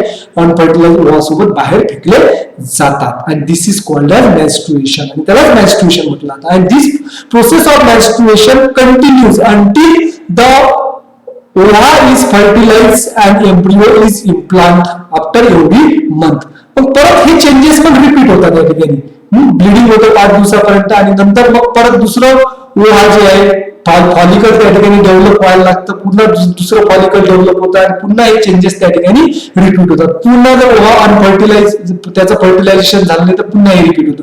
but if the ova is fertilize then the corpus luteum remains as it is, which secretes the hormone progesterone, and progesterone is called as pregnancy hormone. आणि जेपर्यंत मग pregnancy, कारण त्या ठिकाणी फर्टिलायझेशन होतं आणि फर्टिलायझेशन झाल्यानंतर embryo या ठिकाणी इम्प्लांट होतं आणि एम्ब्रियो इम्प्लांट झाल्यामुळे मग त्या बाळाची वाढ पूर्णपणे या ठिकाणी युटेरस मध्ये होत असतं आणि त्या दरम्यान जो आहे कॉर्पस ल्युटियम तसंच राहतं आणि त्यामधून प्रोजेस्टेरॉन हार्मोन सिक्रीट होत राहतं आणि त्या प्रोजेस्टेरॉन हार्मोनमुळे एंडोमेट्रियम जे आहे ते त्या ठिकाणी टिकून राहतं आणि अशा प्रकारे मेन्स्ट्रुएशन त्या ठिकाणी मग काय होतं, काही काळाकरता थांबतं. Menstruation stop temporarily until the parturition and the next period of the breast feeding मुलाचा जन्म होईपर्यंत, बाळाचा जन्म होईपर्यंत आणि ते बाळ जेपर्यंत दूध पितं तेपर्यंत मग मेन्स्ट्रुएशन सायकल जी आहे त्या ठिकाणी टेम्पररीली स्टॉप होतं आणि नंतर पुन्हा ती प्रक्रिया स्टार्ट होत असतं. And this is all about the menstruation. आता मेन्स्ट्रुएशनचे आपण 4 फेजेस करू शकतो. पहिली फेज आहे पिरियड ऑफ मेन्स्ट्रुएशन, म्हणजे पहिल्या 5 दिवसापर्यंत काय होतं, ब्लीडिंग होतं. नंतर सेकंड फेज आहे period of regeneration of endometrium, मग त्या ठिकाणी परत फॉलिकल डेव्हलप होतं आणि फॉलिकल डेव्हलप झाल्यामुळे इस्ट्रोजन हार्मोनमुळे पुन्हा एंडोमेट्रियम जे आहे ते डेव्हलप होतं, पण त्याचं रिजनरेशन होतं. पहिल्या मेन्स्ट्रुअल सायकलमध्ये एंडोमेट्रियम डेव्हलप होतं आणि सबसिक्वेंट सायकलमध्ये त्याचं रिजनरेशन होतं, म्हणजे पुनर्निर्माण होतं. म्हणून या पिरियडला म्हटलं तर पिरियड ऑफ रिजनरेशन. मग हा पिरियड आहे 5 ते 13 दिवसापर्यंत. And in between this, that is at 14 days, म्हणजे मेन्स्ट्रुअल जेव्हा ब्लीडिंग स्टार्ट होईल तिथून हे दिवस मोजलेले आहेत. मग परत 14व्या दिवसानंतर ब्लीडिंग स्टार्ट झालं, तिथून 14व्या दिवसाला काय होतं की हे फॉलिकल पूर्णपणे मॅच्युअर होतं, पूर्णपणे डेव्हलप होतं आणि युटिलायझिंग हार्मोन सिक्रीट होतं आणि त्याबरोबर त्या ठिकाणी ओव्हा बाहेर पडतात आणि याला ओव्ह्युलेशन असं म्हटलं जातं. And this period is called as ovulation period. Ovulation म्हणजे काय, release of ova from the follicles or ovary. Ovary मधून ते ओव्हा जे आहे ते बाहेर पडतं, त्याला ओव्ह्युलेशन असं म्हटलं जातं. त्यानंतर जो पिरियड आहे 15 ते 28 दिवसापर्यंत मग काय होतं, मग जे ओव्हा बाहेर पडल्यानंतर कॉर्पस ल्युटियम सिक्रीट तयार होतं आणि corpus luteum progesterone secrete hormone secrete करतं आणि प्रोजेस्टेरॉन हार्मोन सिक्रीट झाल्यामुळे एंडोमेट्रियम मधले जे ग्लँड्स जे आहेत त्याचं सिक्रिशन स्टार्ट होतं. म्हणून त्या पिरियडला म्हटलं जातं period of secretion of glands of endometrium. अशा प्रकारे हे 4 फेजेस आहेत. मग ओव्हा आणि फर्टिलाइज, त्याचं जर फर्टिलायझेशन झालं नाही तर मग परत त्या ठिकाणी मेन्स्ट्रुएशन फेज येतं आणि अशा प्रकारे ही सायकल रिपीट त्या ठिकाणी होत असतं. Then next point is reproduction and modern technology. तर रिप्रोडक्शन आणि मॉडर्न टेक्नॉलॉजी हा टॉपिक आता आपल्याला शिकायचा आहे. The many couples that cannot having the child due to some reasons. तर काही कारणांमुळे बऱ्याचशा कपलमध्ये काय होतात, त्यांना मुलं होत नाही. The reasons for not having the child are different. तर मुलं न होण्याकरता वेगवेगळी कारणं असू शकतात. There are some reasons related with the males and some reasons related with the females. First of all we have to study reasons in case of the females. तो females के अंदर जो है इनफर्टिलिटी के क्या क्या रीजन्स हो सकते हैं. तो first is इरेग्युलरिटी in the menstrual cycle. Menstrual cycle मध्ये जर इरेग्युलरिटी असेल, मेन्स्ट्रुअल सायकलचा कालावधी जो आहे हा 28 ते 30 दिवसाचा असेल, जर सायकल जी आहे ही 40-30 दिवसापेक्षा जास्त दिवसानंतर रिपीट होत असेल किंवा 28 दिवसापेक्षा खूप कमी 20-22 दिवसानंतर जर त्याचं रिपीटेशन होत असेल तर इरेग्युलर मेन्स्ट्रुअल सायकल असं म्हटलं जातं. It is one of the reason for the infertility. Second is difficulty in oocyte production. जर युसाइड प्रोडक्शन मध्ये जर डिफिकल्टी असेल, फॉर एक्झाम्पल आता या ठिकाणी बघा ओडीमध्ये युसाइड यानी की मेल गॅमेट जे आहे ते तयार होत असतं आणि हे मेल गॅमेट जर तयार होत नसेल तर हे सुद्धा एक रिझन आहे. Then third reason is obstacle in oviduct. आता युसाइड जे आहे ते तयार होतं, तयार झाल्यानंतर ते ओव्हिडक्ट मध्ये येतं आणि ओव्हिडक्ट मध्ये आल्यानंतर ओव्हिडक्टचा मार्ग जो आहे तो जर बंद असेल, त्या ठिकाणी काही ऑब्स्टॅकल असेल, अडथळा असेल, तर स्पर्म त्या युसाइड पर्यंत पोहोचणार नाही आणि फर्टिलायझेशन होणार नाही. Therefore obstacle in oviduct is also one of the reasons for not having the child to the couple. And fourth is difficulty in implantation of uterus. मग फर्टिलायझेशन व्यवस्थित होतं, एम्ब्रिओ तयार होतं, परंतु एम्ब्रिओचं इम्प्लांटेशन जर युटेरस मध्ये व्यवस्थित होत नसेल तर it is also one of the reasons for not having the childs in the couple. These are the reasons related with the female. There are some reasons that are also related with the males. पुरुषांशी संबंधित सुद्धा काही समस्या असू शकतात. The reasons in case of male, the first is absence of sperm in the female. तो semen जे आहे, सिमेनमध्ये स्पर्म जे आहे ते मिलियनच्या संख्येने असतात, लाखोच्या संख्येने असतात, परंतु त्यांची संख्या जर कमी असेल किंवा स्पर्म जर सिमेनमध्ये अजिबात नसतील तर हे सुद्धा एक रिझन असेल, कारण स्पर्म नसतील किंवा स्पर्मची संख्या कमी असेल तर स्पर्म जे आहेत त्या ओहापर्यंत वेळेत पोहोचू शकणार नाही आणि त्या ठिकाणी फर्टिलायझेशन होणार नाही. Second is slow movement of sperm. स्पर्मची मोमेंट जर खूप स्लो असेल तर स्पर्म जे आहेत ते ओहापर्यंत पोहोचणार नाही. It is also one of the reason. And third reason is that anomalies in the sperm. Sperm मध्ये जर काही विकृती असेल, त्याचा शेप वेगळा झालेला असेल, काही ॲबनॉर्मॅलिटीज त्यामध्ये असेल, तर these are the reasons related with the males that the couples not having the child. But with the help of modern medical treatment, the childless couples can have the child. आता modern medical टेक्निकचा उपयोग करून ज्या कपल्सला मुलं होत नाही त्यांना मुलं होऊ शकतात. तर 3 जे टेक्निक जे आहेत ते आपल्याला या व्हिडिओमध्ये शिकायचं आहे. एक आहे IVF टेक्निक, दुसरी आहे surrogacy, and third one is the sperm bank. तो स्पर्म बँक किंवा सिमेन बँक. तर 3 जे आहेत त्या टेक्निक्स आपल्याला शिकायचे आहेत. तर पहिली टेक्निक जी आहे, तर first technique is IVF technique. IVF म्हणजे इन विट्रो फर्टिलायझेशन. तर इन विट्रो फर्टिलायझेशन म्हणजे काय? It is the technique in which fertilization is brought out of the body inside the test tube in the laboratory. लेबॉरेटरीमध्ये test tube मध्ये fertilization जे आहे ते केलं जातं. तर फर्टिलायझेशन कसं केलं जातं? In case of that ovum is taken out with the help of micropipette. मायक्रोपिपेटच्या मदतीनं ओहम जे आहे ते ओव्हरीमधून बाहेर काढलं जातं.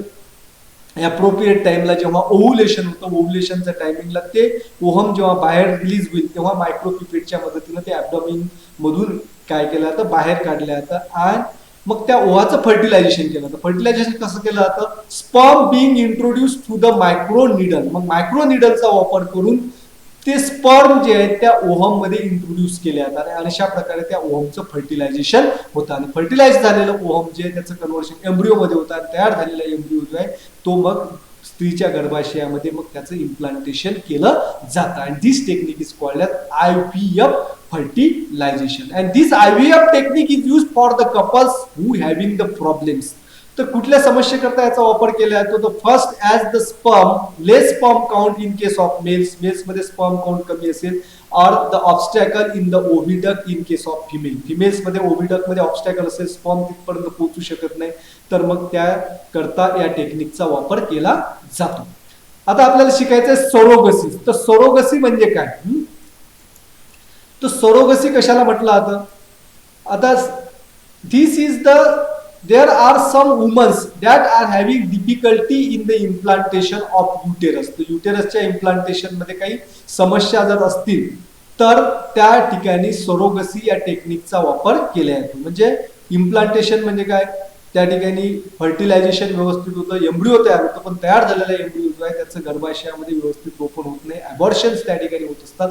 तर मग अशा समस्येकरता सरोगसीचा वापर केला जातो. By using the surrogacy what is it done in the surrogacy. Surrogacy technique मध्ये IVF टेक्निकचा सुद्धा वापर केला जातो. The woman having the problems in the implantation in her uterus, the ovum is taken out from that woman and this ovum is fertilize with the help of sperms collected from her husband. तर त्या स्त्रीच्या husband कडून sperm जे आहेत ते collect केले जातात आणि मायक्रोपिपेटच्या मदतीने मग त्या ओहमचं फर्टिलायझेशन केलं जातं आणि in this way the embryo is form and this embryo is implanted into the some other woman's whose uterus is normal. मग दुसऱ्या स्त्रीच्या गर्भाशयामध्ये मग तयार झालेला जो एम्ब्रिओ आहे त्याचं इम्प्लांटेशन केलं जातं की जिचा युटेरस गर्भाशय जे आहे हे नॉर्मल आहे, त्यामध्ये मुलाची वाढ व्यवस्थित होऊ शकतं. And such womens are called as surrogate mother.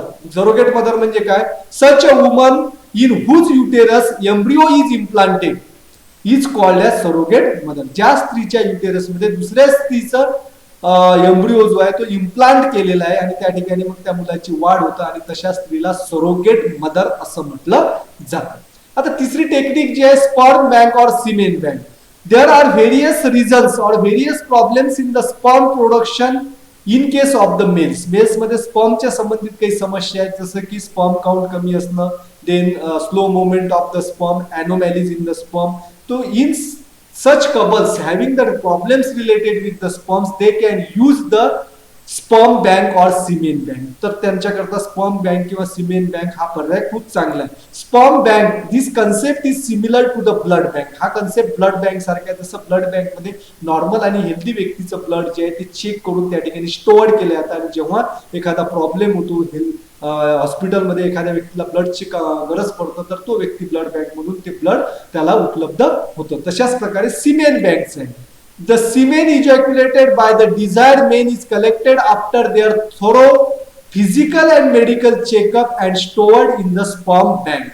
मग जो व्यक्ती नॉर्मल आहे त्या व्यक्तीचं आधी काय केलं तर मेडिकल चेकअप केला, फिजिकल आणि मेंटल दोन्ही तपासण्या, त्याच्या संपूर्ण तपासण्या केल्या जातात आणि संपूर्ण तपासण्या केल्यानंतर तो व्यक्ती मेंटली आणि फिजिकली जर चांगला असेल तर त्या व्यक्तीचं स्पर्म जे आहे ते इजॅक्युलेट करून स्पर्म बँक मध्ये स्टोअर्ड केलं जातं.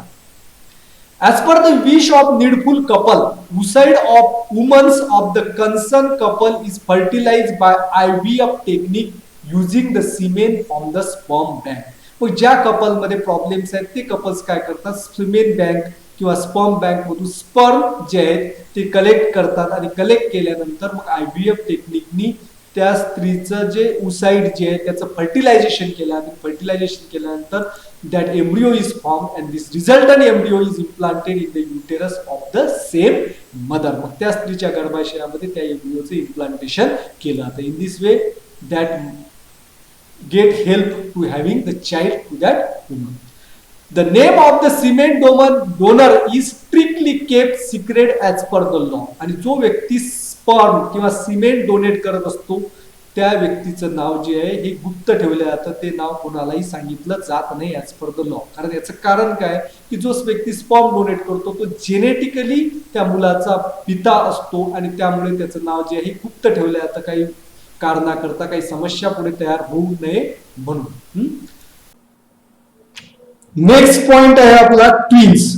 तर ट्विन्स म्हणजे काय, ट्विन्स म्हणजे जुळवे, जुळे मुलं जे आहेत त्यांना ट्विन्स असं म्हटलं जातं. तर ट्विन्स कसे तयार होतात हे आपण बघूया आणि ट्विन्सचे प्रकार कोणकोणते आहेत.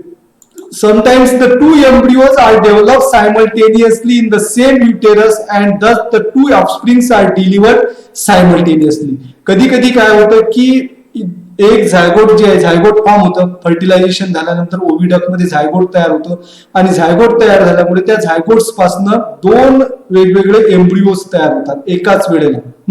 दोन एम्ब्रिओज जे आहेत एकाच वेळेला युटेरस मध्ये तयार होत असतात आणि युटेरस मध्ये दोन्ही एम्ब्रिओ जे आहे यांची व्यवस्थित वाढ होतं and this such offsprings are delivered and this is called as twins. म्हणजे एकाच वेळेला दोन एम्ब्रिओ जे आहेत त्यांची वाढ गर्भाशयामध्ये होतं आणि त्यापासून दोन जुळे जे आहेत ते तयार होतात आणि त्याला जुळे असं म्हटलं जातं.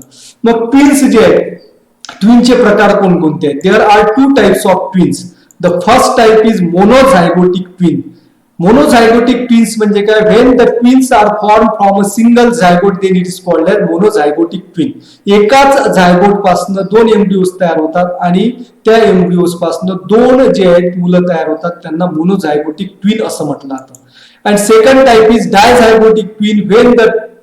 When the twins are produce from the two different zygote then it is called as dizygotic twin. दोन झायगोट्स पासून दोन वेगळे एम्ब्रिओ तयार होतात आणि दोन एम्ब्रिओज पासून दोन मुलं तयार होतील त्यांना डायझायगोटिक ट्विन असं म्हटलं जातं. आता आपण बघूया मोनोझायगोटिक ट्विन आणि डायझायगोटिक ट्विन बद्दल डिटेलमध्ये.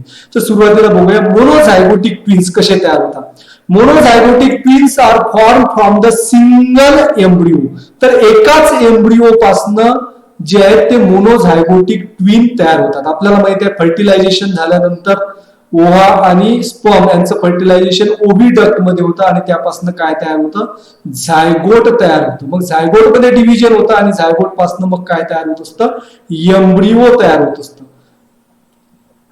Then the 8 days within the zygote formation, the cells of that embryo are divided into two groups. मग झायगोट तयार झाल्यानंतर त्याचं रूपांतर जेव्हा एम्ब्रिओ मध्ये होतं तर 8 दिवस झायगोट तयार फॉर्मेशन झाल्यानंतर 8 दिवसाच्या आत जर ह्या एम्ब्रिओ जो आहे एम्ब्रिओचे दोन ग्रुप मध्ये जर विभागणी जर झाली तर 2 embryos are implanted into the uterus and these 2 embryos are developed into the 2 offsprings and such twins are called as monozygotic twins. म्हणजे हे दोन्ही ग्रुप जे आहेत, this two groups are develop as a two separate embryo and thus monozygotic twins are form. म्हणजे एकच zygote आहे, त्याचं रूपांतर कशामध्ये होतं, दोन एम्ब्रिओज मध्ये होतं. कशा प्रकारे होत असतं, झायगोट तयार झाल्यानंतर 8 दिवसाच्या आत त्यांच्यामध्ये ज्या सेल्स असतात त्या सेलचे जर दोन ग्रुप पडले तर प्रत्येक ग्रुप पासून सेपरेट एम्ब्रिओ तयार होतात आणि त्या एम्ब्रिओची डेव्हलपमेंट मग गर्भाशयामध्ये होतं आणि त्यापासून दोन मुलं जे आहेत ते तयार होतात and that is called as monozygotic twins.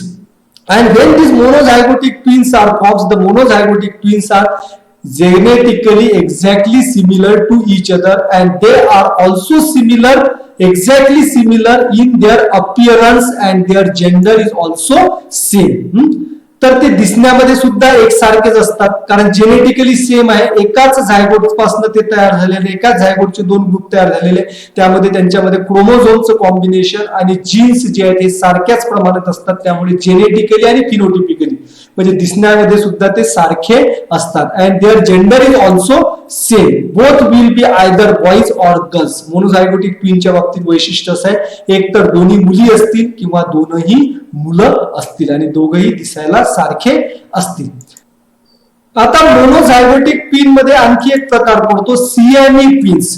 आता आपण बघितलेलं की झायगोट फॉर्मेशन झाल्यानंतर 8 दिवसाच्या आत जर त्या सेल्सचं जर दोन ग्रुपमध्ये डिव्हिजन झालं तर मोनोझायगोटिक ट्विन्स तयार होतात. Then what will happen if in case of monozygotic twin, if the embryonic cells are divided into the two groups 8 days after the zygote formation, there is a high possibility of formation of conjoined twins. तर zygote तयार झाल्यानंतर 8 दिवसानंतर त्या एम्ब्रियोच्या सेलचं दोन ग्रुपमध्ये जर विभागणी झाली तर ते जे एम्ब्रियो जे आहेत ते एकमेकापासून सेपरेट होत नाही. मग त्यापासून जे दोन नवीन बाळ तयार होतात ते दोन बाळ जे आहेत त्यांचे काही बॉडी पार्ट जे आहेत एकमेकाशी जोडलेले असतात. In this figure you can see some of the body parts of such twins are jointed with each other and therefore they are also called as cone jointed twins or siamese twins. म्हणजे यांचे काही भाग जे असतात, शरीराचे भाग एकमेकाला जोडलेले असतात. आता यामध्ये बघा, हा जो मुलगा आहे याच्या ऍब्डॉमिनल पार्ट जो आहे एकमेकाशी जोडलेला आहे. आता या ठिकाणी दोन मुली आहेत, यांचं डोकं जे आहे ते एकमेकाशी जोडलेलं आहे. Some organs are common in such twins. आणि काही ऑर्गन्स जे आहेत हे दोघांमध्ये कॉमन असतं. आता या ठिकाणी बघा, या मुलींमध्ये त्यांचं डोकं एकच आहे आणि such twins are called as Siamese twins. नंतर ऑपरेशन करून त्यांना वेगळं केलं जातं आणि काही केसेसमध्ये ऑपरेट करून त्यांना वेगळं करणं, त्यांचे जे शरीराचे दोन हिस्से वेगळे करणं हे खूप कठीण जातं. सिएमी ट्विन्स जे आहेत हे तयार होण्याचं प्रमाण जे आहे हे खूप कमी असतं. दुसरा प्रकार आहे ट्विनचा dizygotic twins. Occasionally if two oocytes are release from the ovary of the womens, then what happens. जर एकाच वेळेला, जनरली काय होतं की एका वेळेला एक oocyte जे आहे ते ओव्हरीमधून बाहेर पडतं आणि ओव्हिडक्ट मध्ये येतं आणि त्याचं फर्टिलायझेशन होतं.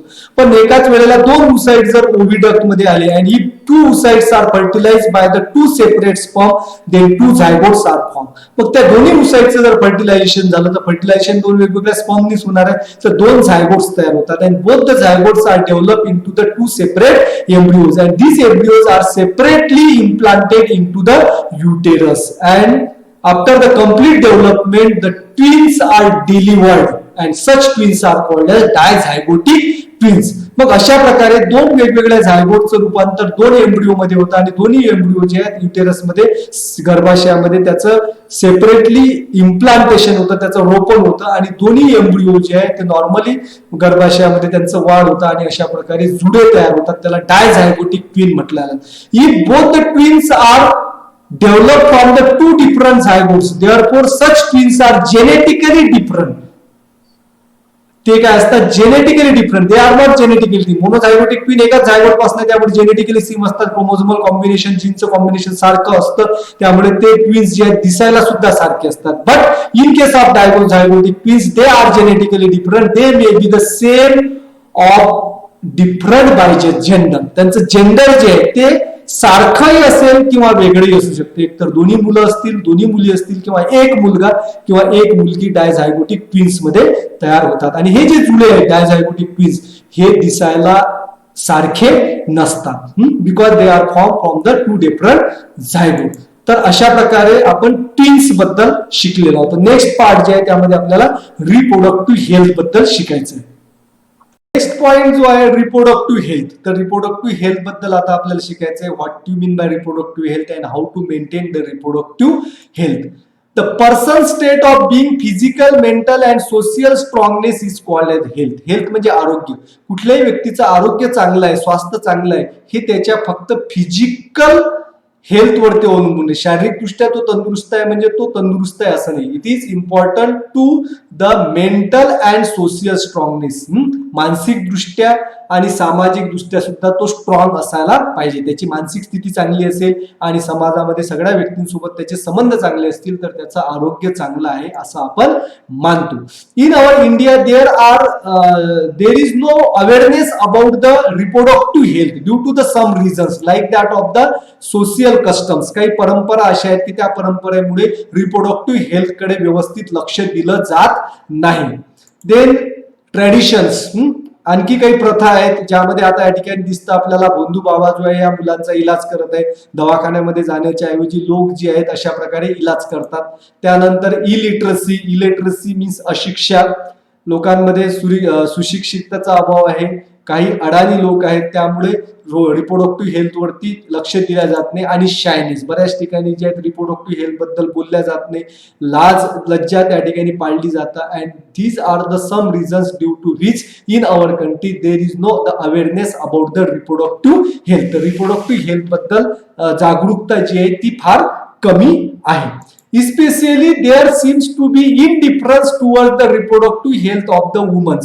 तर स्त्रियांच्या रिप्रोडक्टिव्ह हेल्थ बद्दल जे आहे ते या ठिकाणी लापरवाही केली जातं. त्याकडे व्यवस्थित लक्ष दिलं जात नाही. इनडिफरन्स म्हणजे काय केलं जातं त्या ठिकाणी दुर्लक्ष करणे. स्त्रियांच्या रिप्रोडक्टिव्ह हेल्थ कडे दुर्लक्ष केलं जातं. त्याकरता ही कारणं सुद्धा आहेत. But it is very important to maintain the reproductive health of woman because due to the occurrence of menstrual cycle is related with the reproductive and overall health of the woman.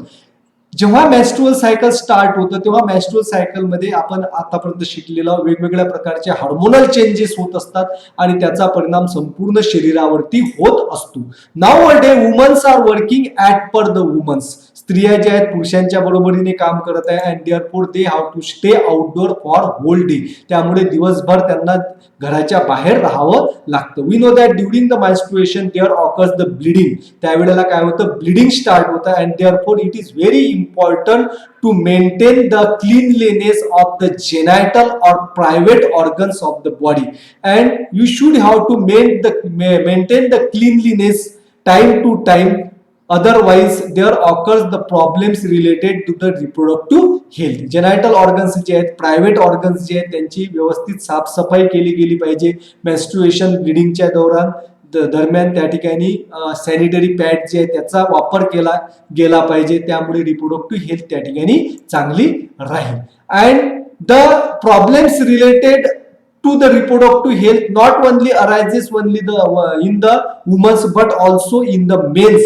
Therefore it is essential to maintain the cleanliness of their genitalia. फक्त स्त्रियांमध्येच reproductive हेल्थच्या संबंधित समस्या निर्माण होत नाही तर पुरुषांमध्ये, मुलांमध्ये सुद्धा ह्या समस्या निर्माण होत असतात. त्यामुळे त्यांनी सुद्धा जेनायटल पार्ट जे आहेत, प्रायव्हेट पार्ट जे आहेत ते क्लीन ठेवणं आवश्यक आहे. तर reproductive health, there are various sexual diseases that are occurs, and amongst all the sexually transmitted diseases and sexual diseases, two diseases are very common, that is syphilis and gonorrhea. syphilis आणि gonorrhea sexually transmitted disease हे वेगवेगळ्या प्रकारचे आहेत. त्यामध्ये syphilis आणि gonorrhea हे दोन disease खूप कॉमन आहेत. Both of the diseases are cause by the bacteria. आणि दोन्ही डिसीजेस जे आहेत ते कशामुळे होतात, बॅक्टेरियामुळे होत असतात. Therefore they are the bacterial disease and they are infectious. एका व्यक्तीपासून दुसऱ्या व्यक्तीला सुद्धा त्याचं इन्फेक्शन होऊ शकतं. And mostly the syphilis and gonorrhoea are transmitted during the sexual intercourse. The symptoms of syphilis. आता सिफिलिसचे सिम्पटम्स कोणकोणते आहेत? First is occurrence of chancre or patches on various parts of the body including genitalia. Genital part जे आहे private पार्टच्या सोबत शरीराच्या वेगवेगळ्या भागावरती patches येतात, चँकडीज येतात, त्या ठिकाणी चकत्या त्या ठिकाणी तयार होत असतात. रॅशेस ऑन द बॉडी, लाल कलरचे चट्टे जे आहेत ते शरीरावरती उमटतात. इन्फ्लमेशन ऑफ जॉईंट, सांधे जे आहेत ते दुखायला लागतात. ॲलोपेसिया, बाल्डनेस ऑर हेअर फॉल्स. आणि या सगळ्या लक्षणांसोबत तुमचे केस सुद्धा जे आहेत, सिफिलिस ज्याला झालेले असेल त्या पेशंटचे केस हे खूप मोठ्या प्रमाणात गळतात, त्यामुळे टक्कल सुद्धा पडू शकतं. Then second disease is gonorrhea. Now we have to study about the symptoms of gonorrhea. आता गोनोरियाचे लक्षण कोणकोणते आहेत? The first symptom is painful and burning sensation during the urination. युरिनेशनच्या वेळेला, लघवीच्या वेळेला खूप त्रास होतो, त्या ठिकाणी जळजळ होतं. Second is oozing of pus through the penis and vagina. Penis आणि व्हेजिना यामधून पस बाहेर येतो. Third is inflammation of urinary tract, anus, throat and eyes. त्याचबरोबर युरिनरी ट्रॅक्ट जे आहे त्या ठिकाणी वेदना व्हायला लागतात, दाह होतो. त्याचबरोबर ॲनस, थ्रोट आणि आईज यांचं सुद्धा दाह होतं, डोळ्याची जळजळ त्या ठिकाणी होतं. These are the symptoms of gonorrhoea. Therefore syphilis and gonorrhoea, these are the harmful diseases and we should have to take the precautions of cleanliness of our genital organs and also be protected from the safe sexual intercourse. Then second and last point of this topic is population explosion. तर population explosion म्हणजे काय? Excessive growth of population within short duration is called as population explosion. कमी कालावधीमध्ये लोकांची संख्या ही खूप मोठ्या प्रमाणात वाढतं, त्याला पॉप्युलेशन एक्सप्लोजन म्हणजेच लोकसंख्येचा विस्फोट असं म्हटलं जातं. आता या ठिकाणी हा एक चार्ट तुम्हाला दिसतोय, वर्ष दिलेले आहेत आणि population 1901 to 2011 how the population of our country increases and at what rate it is increases. आता या ठिकाणी बघू शकता 1901 म्हणजे 1901 ला the population of India is more than 23 crore. 23 crore पेक्षा जास्त लोकसंख्या 1901 ला, आणि ती वाढत वाढत 2021 ला किती झाली? 121 करोड पेक्षा जास्त. म्हणजे या 11 वर्षामध्ये 98 करोड एवढी लोकसंख्येमध्ये वाढ झाली. आज जो आहे, आज 2021 2021 2011 आणि 21 यामध्ये 10 वर्षाचा फरक आहे. आज लोकसंख्या जी आहे 150 करोडच्या वर पोहोचली आहे. जनगणना झालेली नाही, जनगणनेमध्ये हे आकडे या ठिकाणी क्लिअर होतील. India is the second largest population in the world. जगामध्ये सगळ्यात जास्त लोकसंख्या असलेला भारत हा 2 नंबरचा देश आहे. वाढत्या लोकसंख्येचे विपरीत परिणाम प्रत्येक व्यक्तीवरती होतात, त्याचबरोबर देशावरती सुद्धा त्याचे परिणाम होत असतात. Now see the impact of population explosion. लोकसंख्या वाढ आणि लोकसंख्येचा जो विस्फोट झालेला आहे, भरपूर प्रमाणामध्ये जी लोकसंख्या आपल्या देशामध्ये वाढलेली आहे, त्याचे काय काय परिणाम होतात? First is unemployment. लोकांना रोजगार मिळत नाही, नोकऱ्या मिळत नाही, कारण लोकसंख्या जास्त आहे. त्यामुळे ज्या व्हॅकन्सीज ह्या खूप कमी असतात आणि नोकरी न मिळाल्यामुळे काय होतं? इन्कम सोर्सेस कमी होतात आणि त्याचा दुसरा परिणाम होतो decrease income per capita and it increases the loans. त्यामुळे प्रत्येक व्यक्तीकडे जे आहे पैशाची चणचण त्या ठिकाणी भागते, प्रत्येक कुटुंबाकडे जे आहे पैशाची कमतरता त्या ठिकाणी भागतं, त्यामुळे कर्ज काढावं लागतं. त्यामुळे व्यक्ती, कुटुंब आणि त्यासोबत देश सुद्धा कर्जबाजारी होतो.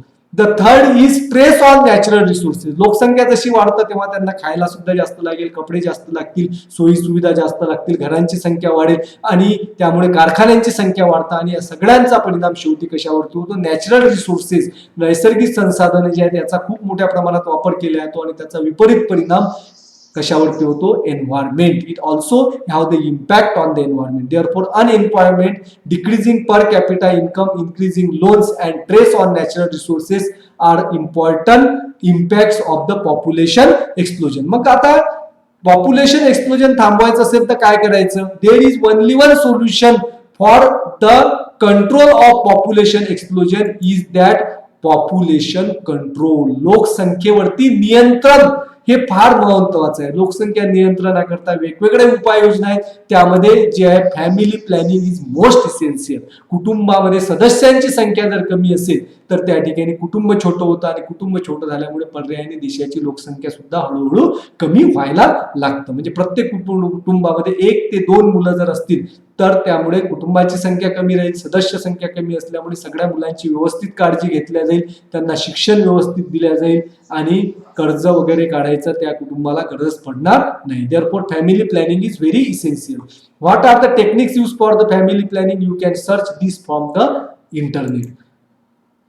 Though in this chapter today we are studied about the reproductive health and population explosion. Reproductive health आणि population explosion हे शेवटचे टॉपिक आपण या ठिकाणी कंप्लीट केले. याबरोबर हे चॅप्टर सुद्धा या ठिकाणी संपत आहे. Thanks for watching complete video. Don't forget to subscribe my channel, like and share the video. Thank you.